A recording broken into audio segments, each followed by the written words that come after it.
arrested a lot. These are the rooms we're not supposed to go in. But let's go anyway. The Florida project follows precocious 6-year-old Mooney and her friends roaming around during the sweltering Florida summer months. They live in cheap motels like the Magic Castle, barely supervised by their single underemployed or unemployed mothers. When your friend puts you in charge of her kid, that kid becomes your responsibility.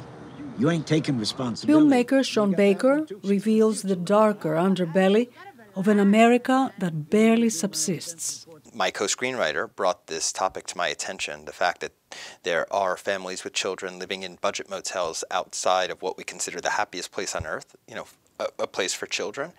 And that juxtaposition obviously grabbed me.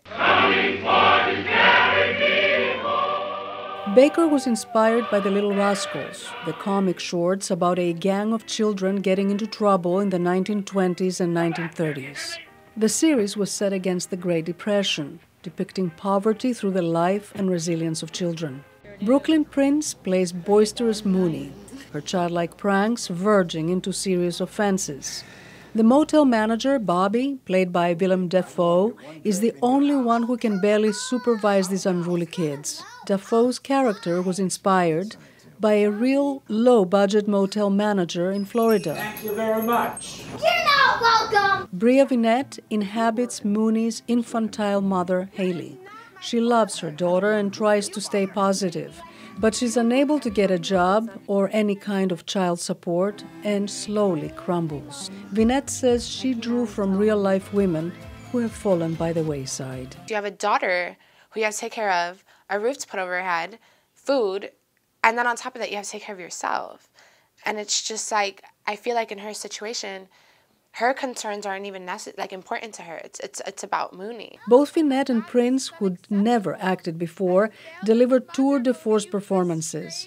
As the film turns darker, young Brooklynn emotes such pain as Mooney, she might get an Oscar nomination. I cry at the end too.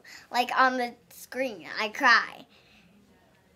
I cry just watching it, and I'm like, Brooklynn, you have mascara on. Eventually, Mooney's childlike optimism gets tested by the stark reality that an uncaring society will ultimately decide her fate.